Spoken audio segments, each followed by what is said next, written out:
Media के माध्यम से मुझे जानकारी हुई कि कांग्रेस पार्टी के प्रदेश अध्यक्ष महुआ में पार्टी के कार्यकर्ताओं से मिलने के लिए आए थे और उन्होंने जाते समय जब वो कार में बैठे तो उन्होंने भारत के प्रधानमंत्री माननीय नरेंद्र मोदी जी के खिलाफ अभद्र अश्लील भाषा में गाली दी, जिसकी मैं निंदा करता हूं।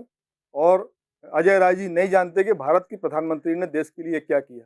भारत के प्रधानमंत्री ने देश को विश्व गुरु की श्रेणी में खड़ा कर दिया।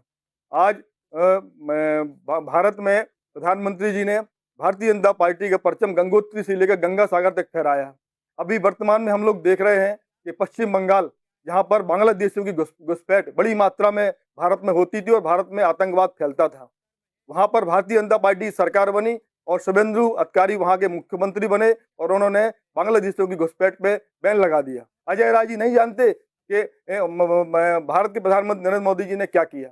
अरे मैं निंदा करता हूं ऐसे अजय राय जी की, और मैं ऐसा मानता हूं कि कांग्रेस के संस्कार ऐसे ही हैं और ऐसे ही संस्कार कांग्रेस अपने पार्टी के कार्यकर्ताओं को देती है। कार्य में बाधा उत्पन्न की गई एवं आम रास्ते को अवरुद्ध किया गया। इसके साथ ही उन्होंने भारत के माननीय प्रधानमंत्री जी के विरुद्ध अशोभनीय अभद्र टिप्पणी भी की। उक्त वीडियो के संदर्भ में कोतवाली नगर महोबा में एक तहरीर प्राप्त हुई, जिस पर सुसंगत धाराओं में अभियोग पंजीकृत किया गया है।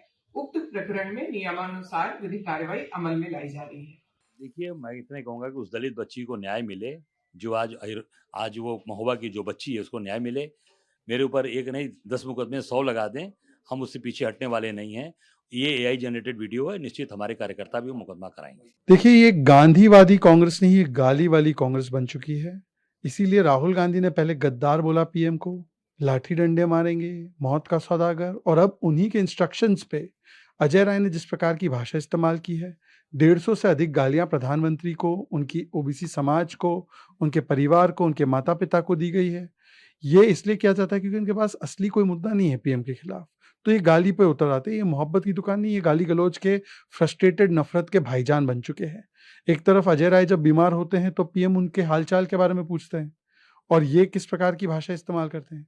तो ये संस्कार भी अपने अपने होते हैं। जब जिनके नेता ही अभद्र बोल रहे हैं तो चेला लोग काहे नहीं बोलेंगे।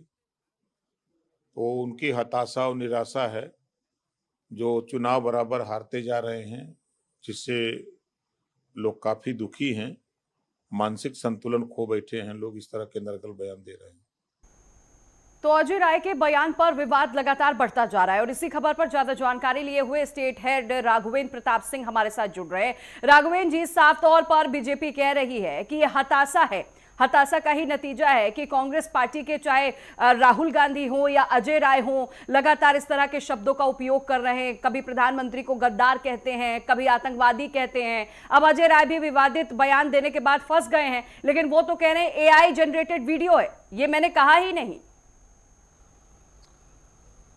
बिल्कुल सिमरन, वैसे तो भारतीय राजनीति में अगर पिछले 20 सालों का इतिहास देखा है तो 20 साल पहले की जो राजनीति होती थी और 20 साल बाद की जो राजनीति इस समय दिख रही है, उसमें शब्दों की मर्यादाएं हमेशा तार तार होती रही हैं। लेकिन जो शब्दों की मर्यादाएं तार तार होती थी वो चुनावी रैलियों में, भाषणों में, संबोधनों में ये देखने को मिलता था। लेकिन वर्तमान राजनीतिक परिवेश में सत्ता की हताशा में इस तरह के बयान, चाहे किसी भी हम राजनीतिक दल की बात कर लें, ऐसा नहीं है कि कोई भी पार्टी ऐसी पाक साख है जो ये दावा कर सके कि हमारे पार्टी के कार्यकर्ता या नेता दूसरे दलों पे कोई कटाक्ष नहीं करते या असभ्य और अभद्र भाषा का प्रयोग नहीं करते। लेकिन अजय राय, जो कांग्रेस उत्तर प्रदेश सूबे का सबसे बड़ा राज्य है और उसके प्रदेश अध्यक्ष, वो भी एक ऐसी पार्टी जो सबसे पुरानी पार्टी है और यहाँ पे सर्वाधिक, उत्तर प्रदेश की बात कर लें या देश की बात कर लें, सर्वाधिक समय तक सत्ता में बने रहने का भी उसके पास अनुभव है। ऐसे में किसी भी प्रदेश अध्यक्ष द्वारा पीएम मोदी को लेकर के खास करके, चूंकि ये राजनीतिक बयान नहीं हो सकते, जिस तरह से महोबा ये गए थे छात्रों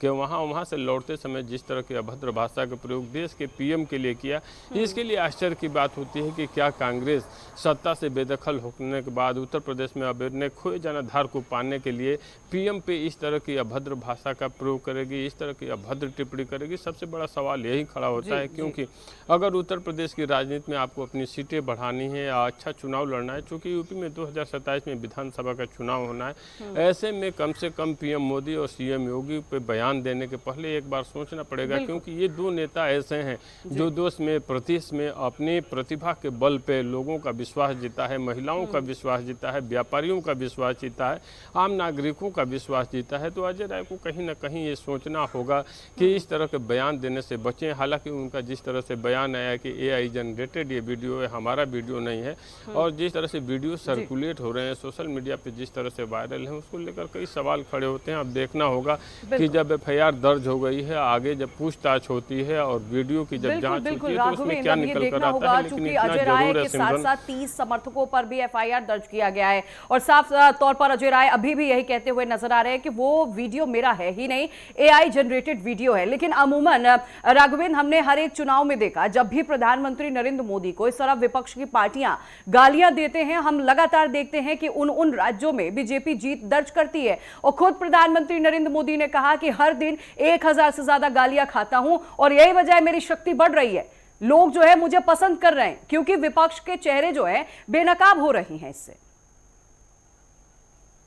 बिल्कुल सिमरन, इससे इनकार नहीं है कि हम पिछले विधानसभा चुनाव की बात कर लें, जिस तरह से प्रियंका गांधी वाड्रा ने नीच शब्द प्रयोग किया था और पीएम मोदी ने उसे भी भुना लिया था और भुनाने का प्रयास किया था। और पीएम मोदी की यही खासियत है कि कोई भी विपक्षी दल का नेता जो बयान देता है, अनर्गल बयानबाजी करता है, इस तरह के इरिलेवेंट शब्दों से नवाजता है, उसको पीएम मोदी खुद ही हथियार बना लेते हैं और जनता के बीच में लेकर चले जाते हैं। और पीएम मोदी का ये कहा जाए कि सफलता का ये जो ग्राफ है, जो लोगों का एक विश्वास है कि पीएम मोदी कह रहे हैं तो सही होगा, या पीएम मोदी की बातों पे जिस तरह जनता विश्वास करती है, उसी का कारण है कि आपने जैसा जिक्र किया कि राज्य दर राज्य जीतते जा रहे हैं।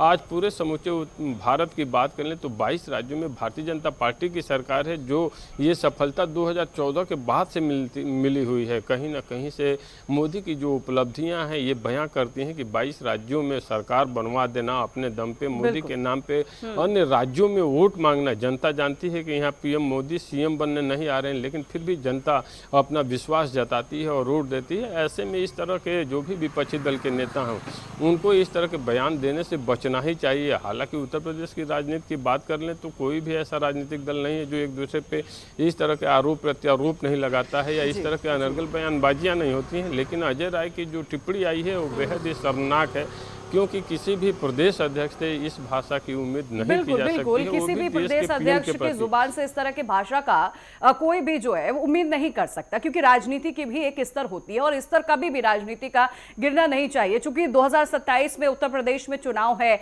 अजय राय ने ये बड़ा बयान दिया, प्रधानमंत्री को लेकर अभद्र भाषा का उपयोग उन्होंने किया है, तो साफ तौर पर देखने को यह भी मिल सकता है राघवेंद्र कि इसका खामियाजा जो है 27 में भी भुगतना पड़ सकता है कांग्रेस पार्टी को। क्योंकि हमने देखा कई राज्यों में कांग्रेस ने चुनाव लड़ा, लेकिन कहीं 1, कहीं 2, कहीं 5 सीटों पर ही सिमट गई कांग्रेस पार्टी। बिल्कुल सबरीना, अब इससे ज़्यादा खामियाजा क्या मिलेगा कि इतने बड़े सूबे में जहां 400 से अधिक विधानसभा की सीटें हों, 450 सीटें हों, वहां पे कांग्रेस की जो सर्वाधिक समय तक यहां सत्ता में रही हो, सबसे बड़ी पुरानी पार्टी हो, एक ऐसी राष्ट्रीय पार्टी जिसका सिर्फ एकमात्र विधायक आराधना मिश्रा मोना है, जो वो भी प्रमोद तिवारी की बेटी हैं, तो कहा जा सकता है कि कांग्रेस अपने खोए जनाधार को प्राप्त करने का प्रयास तो कर रही है। लेकिन अगर इस तरह के अनर्गल बयानबाजियाँ होंगी, इस तरह आप बिना अपॉइंटमेंट लिए पूर्व मुख्यमंत्री के दरवाजे पहुंच जाएंगे, तो जिस तरह से बैरंग वहां लौटाया गया, कहीं ना कहीं जनता भी जब आक्रोशित होगी तो आपको बैरंग ही लौटाने का प्रयास करेगी। कहीं ना कहीं से कांग्रेस के नेताओं को जनता की नब्ज पकड़नी चाहिए, महंगाई, बेरोजगारी या अन्य जो मुद्दे हैं उस पर हिट करना चाहिए, जनता जनार्दन से जुड़े मुद्दों को उठाना चाहिए, न कि इस तरह के पीएम पे अनर्गल बयानबाजी करना चाहिए। और ये अजय राय को अच्छी तरह पता भी है उनका बयान किन परिस्थितियों में आया, अब ये तो वही बता पाएंगे। हालांकि उन्होंने खंडन किया है, लेकिन इस तरह के बयानबाजी से कांग्रेस का नुकसान ही होगा, कोई फायदा नहीं मिलने वाला है। बिल्कुल बिल्कुल राघवेंद्र, इससे नुकसान ही होगा। प्रदेश अध्यक्ष है, प्रदेश की जिम्मेदारी कांग्रेस पार्टी ने उन्हें सौंपी है और ऐसे में उन्हें बहुत ही सोच समझ के बोलना चाहिए। बहरहाल अब देखना होगा कि आने वाले दिनों में क्या बीजेपी इसे लेकर प्रदर्शन करेगी या फिर जिस तरह आरोप प्रत्यारोप का दौर जारी है ये आगे भी लगातार जारी रहेगा। बहुत शुक्रिया आपका राघवेंद्र जानकारी देने के लिए।